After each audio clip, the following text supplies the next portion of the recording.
Jeg er Line, 17 år gammel. Da jeg var 14, led jeg af anoreksi. Jeg er Tina, 40 år gammel. Jeg var på skur til min datters anoreksi. Altså, det er jo forskelligt fra person til person, men for mig var det fordi, jeg havde problemer med min selvtillid. Og så vidste jeg, at spiseforstyrrelse var den hurtigste måde at lave om på mig selv. Jeg havde en veninde, der også havde det, så vi bakkede ligesom hinanden op.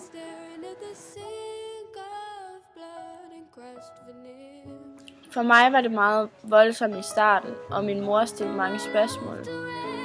Så jeg kom i behandling, og derfra gik det egentlig dårligere og dårligere. Fordi jeg er typen, der gør det modsatte af, når jeg får noget at vide. Da jeg fik at vide, at jeg skulle spise, lod jeg være med at spise, fordi at jeg skulle være på tværs. Jeg var ligeglad med, hvad min mor ville have, og jeg tænkte egentlig kun på mig selv og hvad jeg havde behov for. Jeg vendte mig til at sige nej tak til maden, og gentog det egentlig igen og igen, så det blev en rutine for mig. Til sidst spurgte folk heller ikke ind til mig i skolen, hvorfor jeg ikke spiste, så det blev på en måde en normalitet for mig, men det var alligevel i baghovedet på mig, at jeg vidste, det var forkert.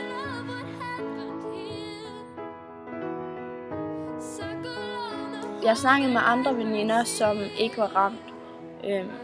Det var faktisk en god veninde, der hjalp mig igennem det hele.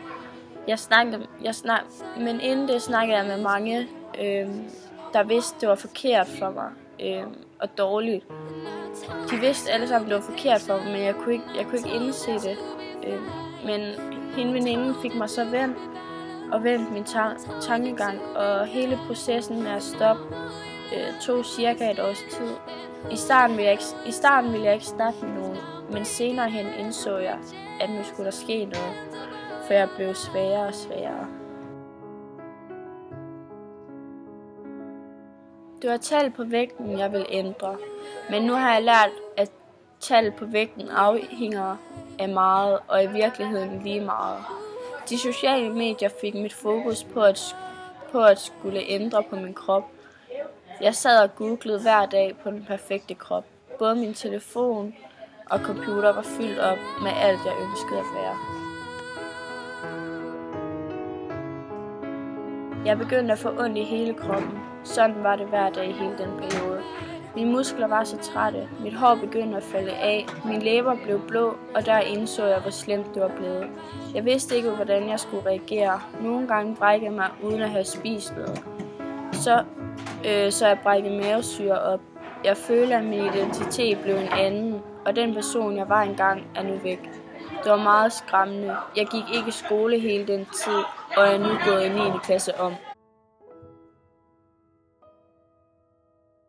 På daværende tidspunkt synes jeg, at min mor var en idiot. Hun tvang mig på en måde til at spise. Hun blev ligesom mig mega stædig. Hun hjalp mig på en måde, jeg ikke synes om, men nu er jeg sindssygt taknemmelig. Jeg fandt ud af, at hun var syg, fordi hun havde været på slankekur længe. Hun begyndte at veje sin mad, og pludselig kunne hun tabe sig rigtig meget. I starten kunne hun godt droppe kostplanen og tage et stykke kagetur til fødselsdag, men senere blev kostplanen en livsstil for hende, og hun kunne ikke spise andet end den indholdte. Hun blev meget tynd meget hurtigt, og blev rigtig bekymret, da hun begyndte at tabe sit hår og få blå læber. Der indså jeg, hvor alvorligt det var, og jeg blev nødt til at træde ind.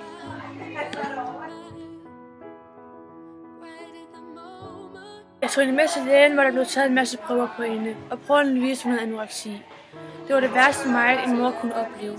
At se nogen, man elsker så højt, bare skulle hen, uden at kunne hjælpe dem. Man prøver at lytte til lægernes råd, og jeg var nødt til at tænke fornuftigt, for ikke at sige noget forkert til hende. Jeg forklarede hende utallige gange, at maden ikke var farlig, og at hun ikke ville blive tyk og spise lidt. Men det var umuligt at bryde igennem til hende. Jeg sagde til hende, at det var rigtig farligt, og fortalte hende, at hun ville dø, hvis hun ikke spiste lidt. Det er utroligt svært at være mor. Hun gik ikke i skole, og vi passede hende 24 timer i døgnet. Vores forhold i dag er både godt og dårligt i forhold til inden hun blev syg. Jeg har passet hende og trøstet hende og guidet hende, men jeg har også været den, som har skulle tvinge hende til at spise.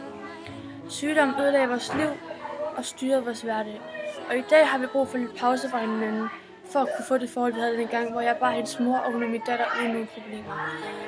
Jeg ved ikke, hvordan det startede, men jeg har ikke skyldfølelse mere. Jeg har fået snakket igennem med en masse veninder og været til en masse støttegrupper, hvor jeg har fået rigtig meget hjælp.